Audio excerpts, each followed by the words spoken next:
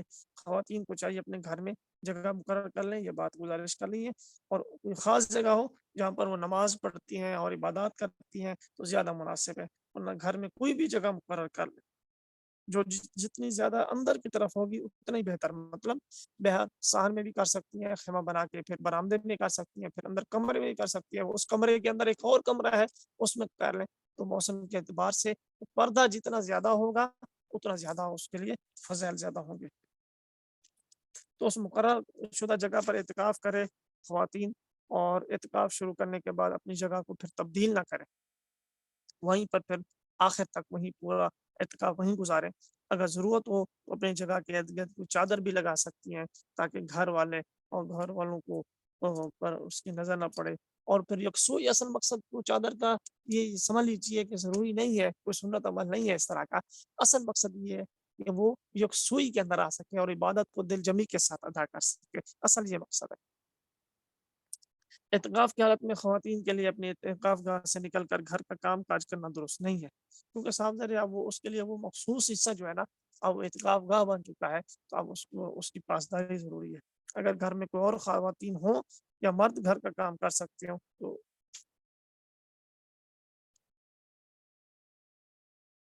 تو وہ کریں، ورنہ 10 دن کا سنت اعتکاف کرنے کے بجائے خواتین جتنا وقت ملے، 1 دن 1 رات کا یا 2 دن کا 3 دن کا، جتنی سہولت سے ہو اتنا اعتکاف کر لیں۔ مطلب پھر سنت اعتکاف نہ کریں، کیونکہ کام کرنا ہے تو پھر آپ اعتکاف نہیں کر سکتے، یعنی خواتین اعتکاف نہیں کر سکتے، پھر نفل اعتکاف کر لیں، پھر جتنا وقت بھی ان کو مہیا ہوتا ہے فرصت کے وہ اعتکاف میں گزاریں، انشاءاللہ اللہ کی شان کریمی سے بعید نہیں ہے، اللہ ان کو اجر و ثواب سے نواز دے۔ دودھ پینے کے بعد دعا، بہت سارے لوگ دودھ پیتے ہیں، اللہ ان کو دودھ کی نعمت سے مالا مال فرماتے ہیں، تو پھر دودھ کے بعد جو دعا ہے وہ یہ مصنون ہے، اللہم بارک لنا فیہ وزدنا منہ، اے اللہ ہمارے لیے اس دودھ میں برکت عطا فرما اور اس برکت کو زیادہ فرما، یعنی اور عطا فرما اور عطا فرما اور عطا فرما۔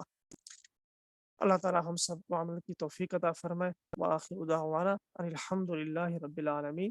میری طرف سے باتیں پوری ہو چکی ہیں، آپ میں سے کسی بھائی نے کوئی بات پوچھنی ہے بتانی ہے تو فرما سکتے ہیں۔ السلام علیکم ورحمۃ اللہ وبرکاتہ۔ استاد جی کیسے ہیں؟ خیریت سے؟ وعلیکم السلام ورحمۃ اللہ وبرکاتہ، الحمد للہ۔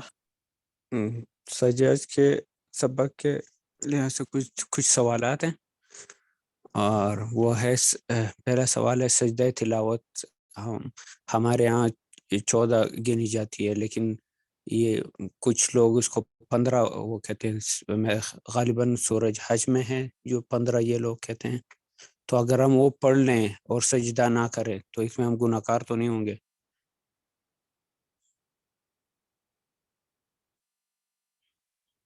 آپ کی آواز کٹ رہی ہے، اس کو ذرا اس کا انتظام کریں تھوڑا سا۔ جی استاد جی، سوال یہ ہے سجدہ تلاوت کے اس کے مطابق، اس کے لحاظ سے سجدہ تلاوت ہمارے یہاں 14 ہے نا، جی تو یہ یہاں پہ کچھ لوگ کہتے ہیں 15 ہے، 15 بھی گنی جاتی ہے، تو اگر ہم وہ جو 15واں وہ ہے سجدہ تلاوت ہے وہ ہم نہ کریں تو اس میں ہم گناہ کار تو نہیں ہوں گے؟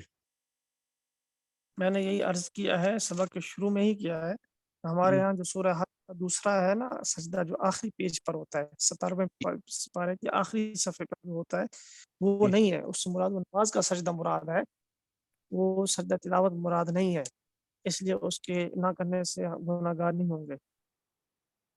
اچھا، جی اور دوسرا سوال یہ اعتکاف کی نیت سے ہے، جو اگر ہم یہ نیت کر لیں نویت نفل اعتکاف، تو یہ صحیح ہے یا نویت سنت اعتکاف کہنا پڑے گا؟ جیسے ہم مسجد میں جی 5 منٹ کے لیے جاتے ہیں آپ نفلی سوال اعتکاف کے لیے. جی جی جی فرمائے، آپ کی آواز اچھا بند ہو جاتی ہے. اچھا، پتہ نہیں استاد جی کوئی مسئلہ ہے یہاں پہ. تو نیت نیٹ کا سوال اعتکاف کی نیت سے ہے، اس کے حوالے سے کہ ہم جو نیت کرتے ہیں نویت سنت الاعتکاف، اور نفلی جی جی اعتکاف کے لیے جیسے ہم 1 منٹ جی کے لیے جاتے ہیں یا نماز پڑھنے کے لیے جاتے ہیں، تو ہم یہ کہہ سکتے ہیں نویت نفل اعتکاف یا سنت اعتکاف کرنا پڑے گا؟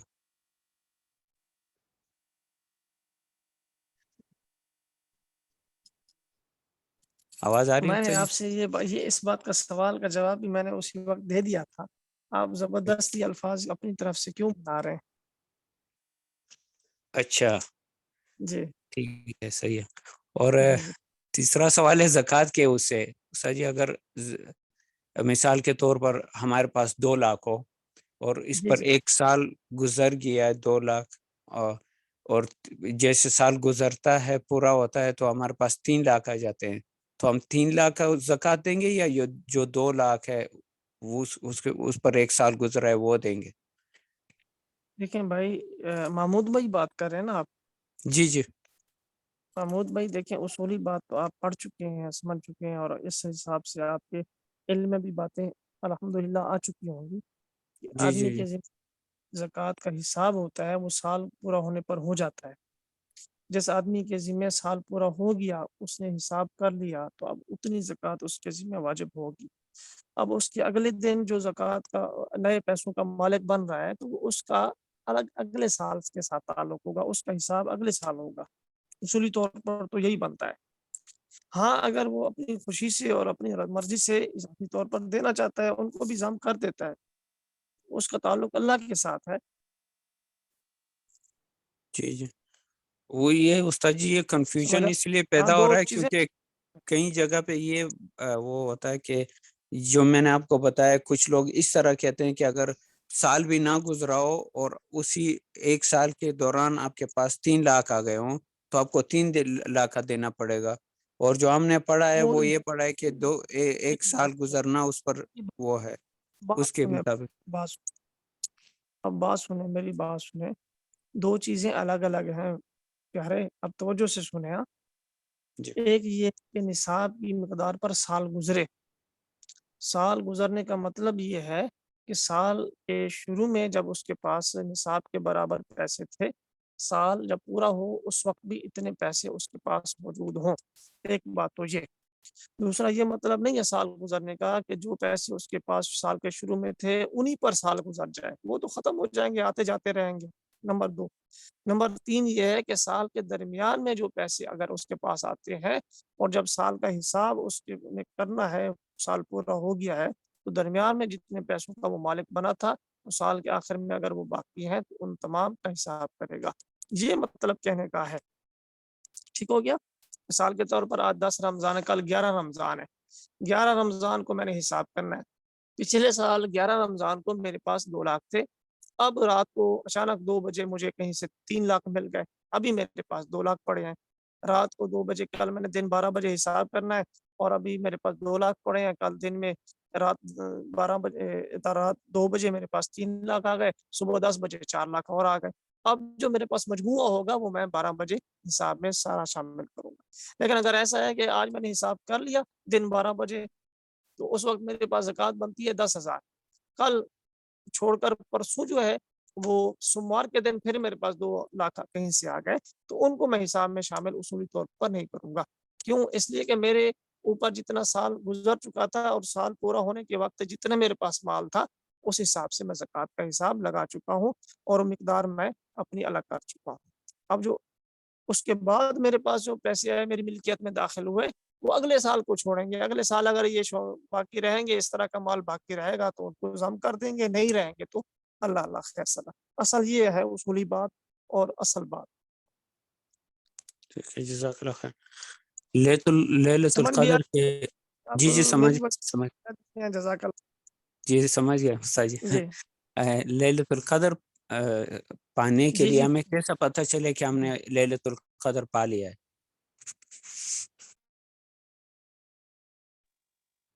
ہاں میرے بھائی بہت اچھا سوال کیا، اللہ آپ کو جزائے خیر دے۔ ليلۃ القدر کے لیے کوئی مخصوص علامت یا نشانی ایسی نہیں ہے کہ بندہ ہر بندے کو پتہ چل سکے، نہ شریعت نے اس کی نشانی بتائی ہے۔ ہاں البتہ اتنا ہے کہ بعض اللہ والوں کو اس کی علامات محسوس ہو جاتی ہیں، اب اس کے بارے میں کچھ نہیں کہا جا سکتا۔ بعض اوقات یوں ہے، اگر کوئی بندہ عبادت میں مصروف ہے، کبھی اس کو باطنی طور پر ایسی دل کے اندر ٹھنڈک پڑتی ہے، اس کو ایسا سکون محسوس ہوتا ہے کہ وہ الگ فیل کر رہا ہوتا ہے عام دنوں سے اور عام حالت سے۔ کبھی یہ ہوتا ہے کہ باہر کا ماحول اتنا خوبصورت بن جاتا ہے، اچانک رات میں ایسی نورانیت سی محسوس ہوتی ہے، یوں لگتا ہے کہ جیسے اجالا اجالا ہو گیا ہے اور ہر طرف جو ہے وہ اندھیرا نہیں ہے اور بالکل خوبصورت ماحول ہے۔ اب ایسی چیزیں ہوتی ہیں، بظاہر کو یہ حتمی بھی نہیں ہوتی اور ان کا تعلق باطن کی کیفیات کے ساتھ ہوتا ہے۔ جس کا باطن زیادہ اجلا ہوتا ہے اس کو اتنا زیادہ محسوس ہو جاتی ہیں، جن کا باطن جتنا گندا ہوتا ہے اس کو اتنا وہ اس سے ان کیفیات سے دور رہتا ہے۔ بہرحال کوئی فکس علامت نہیں ہے جس کو بتایا جائے اور ہر بندہ اس کو لے کر پرکھ لے۔ جی استاد جی، کیونکہ کچھ لوگوں سے میں نے سنا میں نے لیلۃ القدر پا لیا۔ اب ہم پوچھتے ہیں کیسے پا لیا؟ وہ جو نشانیاں نبی صلی اللہ علیہ وسلم نے بتائی ہے کہ جب آفتاب طلوع ہوتا ہے تو وہ اتنا وہ نہیں ہوتا اور بارش ہوتی ہے اس رات، یہ علامات دیکھے کہتے ہیں ہم نے پا لیا۔ اب اس وجہ سے میں نے یہ سوال کیا۔ پا لینے میرے بھائی پا لینے کے دو مطلب ہے۔ ایک پا لینے کا یہ مطلب ہے کہ وہ ليلۃ القدر جو طاق راتیں ہیں ان میں وہ عبادت کرے۔ جب ان میں عبادت کا اہتمام کرے گا تو یقینی بات ہے ان طاق راتوں میں سے کسی نہ کسی رات میں عبادت اس نے کی ہے، تمام راتوں میں کی ہے، اور ان میں سے کوئی نہ کوئی ایک رات یقینی طور پر شب قدر کی ہے تو اس نے یقینی طور پر پا لیا نہیں پا لیا۔ یہ مطلب ہے پا لینے کا۔ جزاک اللہ خیر استاد جی، باقی لوگوں کے سوال ہوں بھائی گے تو دیکھیں پوچھ۔ 21ویں رات ہے، 23ویں رات ہے، 25ویں ہے، 29ویں ہے، یہ 5 راتیں ہیں طاق۔ اب ہر ایک بندہ ان تمام 5 راتوں میں عبادت کا اہتمام کرتا رہا ہے اور عبادت کے اندر مصروف رہا ہے تو یقینی طور پر اگرچہ اس کو پتہ نہیں چلا کہ کون سی رات ہے، لیکن یقینی طور پر وہ پا لی ہے، اس نے نہیں پا لی، کیونکہ ان 5 میں سے کوئی نہ کوئی رات تو ضرور تھی نا۔ اس میں جی تو جی پریشانی والی بات نہیں ہے بھائی۔ بالکل، جزاک اللہ خیر۔ ہاں جی ہاں جی۔ پا لینے کا استاد جی مطلب یہ نہیں ہے کہ پا لینے کا مطلب ہے کہ اس کو علم بھی، پا لینے کا مطلب یہ نہیں ہے کہ اس کو علم بھی ہو۔ علم ہونا اور ہوتا ہے، پا لینا اور ہوتا ہے۔ بعض اوقات ایک چیز کو بندے کو نصیب ہو جاتی ہے لیکن اس کو علم نہیں ہوتا، یہ چیزیں الگ الگ ہیں۔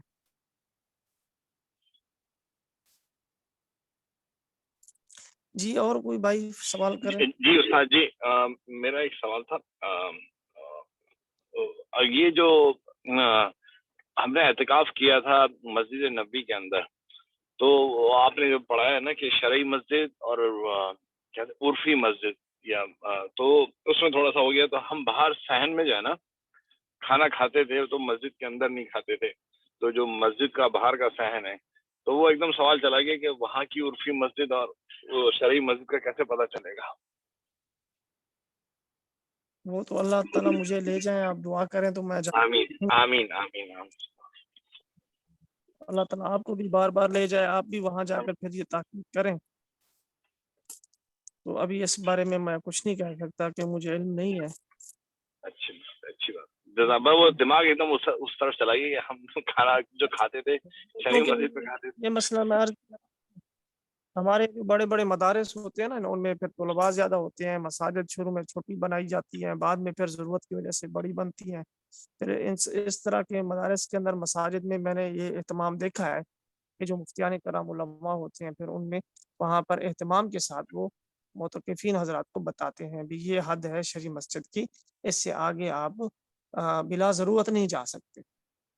صحیح، تو میں نے اس جی حساب سے آپ کو بتایا جو صحیح مسئلہ۔ جزاکم اللہ خیر۔ جی جی جزاک اللہ خیر۔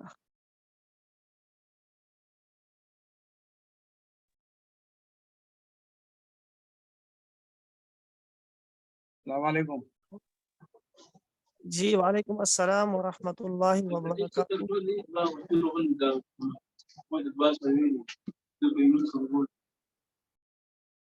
جی بھائی نور رحمان، کیا حال ہے آپ کا؟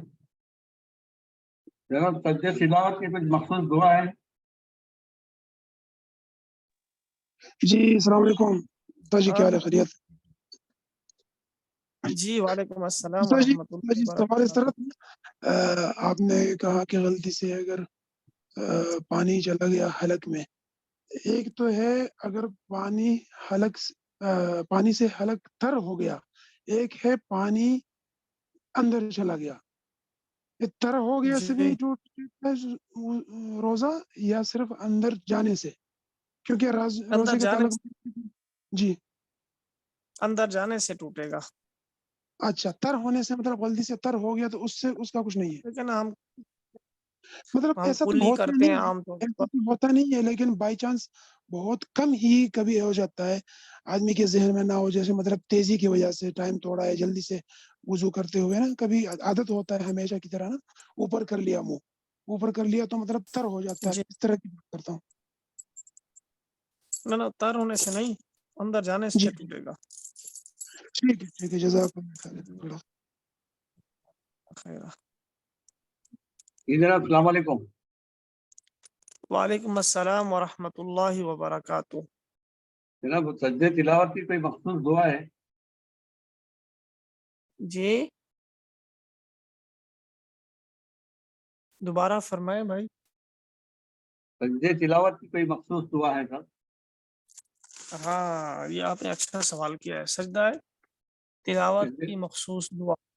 جی میں نے سنا تھا سجدہ للذی ممن خلقہ فشق السمع والقمر فشق السمع وبصر فتبارک اللہ رب العالمین، یہ سنا تھا میں نے، پوری دعا یاد نہیں ہے مجھے۔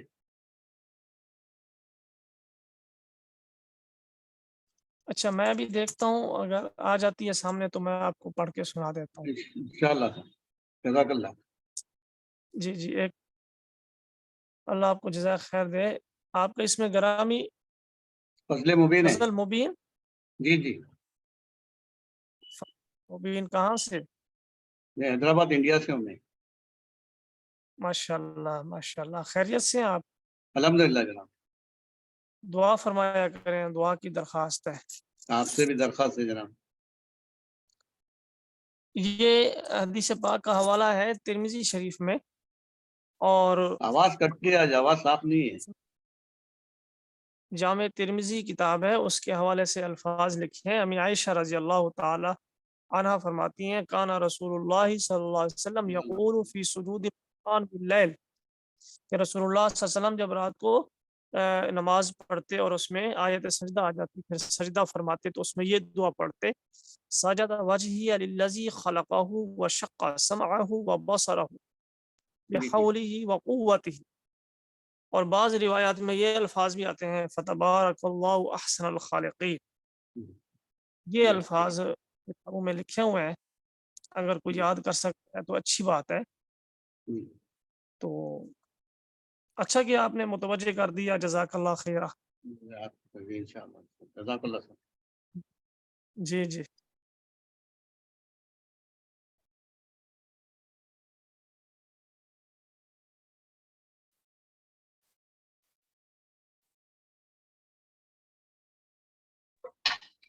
استاد جی ایک بات عرض کر، جی جی، وہ میں نے چیٹ میں جو ہے نا، وہ ایک بھائی اس کا تلاوت کا پوچھتا رہتے تھے، تو بڑے استاد جی کا جو ہے نا وہ یوٹیوب کے اوپر وہ موجود ہے، وہ میں نے لنک ڈال دیا کہ قرآن کی تلاوت دیکھ کے پڑھنے کے بارے میں نماز کے اندر۔ جی ٹھیک ہے، جی ٹھیک ہے۔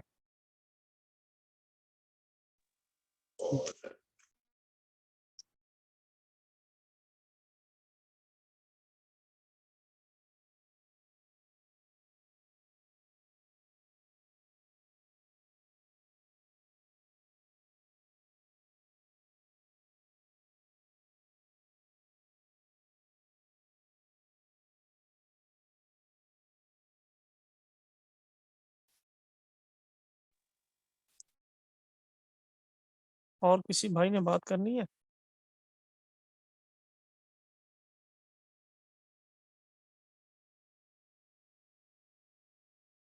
اچھا بھائی خالد، تمام جی ساتھی استاد جی، خوش رہیں اور دعاؤں کی درخواست ہے، ساتھی سارے خاموش ہو گئے ہیں۔ اللہ پھر کل ملتے ہیں سبق میں، انشاءاللہ تمام ساتھی دعاؤں کا اہتمام کریں اور اپنے اعمال کریں۔ اللہ تعالیٰ سب کی عبادات کو قبول فرمائے، آسانیاں پیدا فرمائے۔ آمین۔ آمین۔ السلام علیکم ورحمۃ اللہ وبرکاتہ۔ وعلیکم السلام وعلیکم ورحمۃ السلام اللہ تعالیٰ وبرکاتہ۔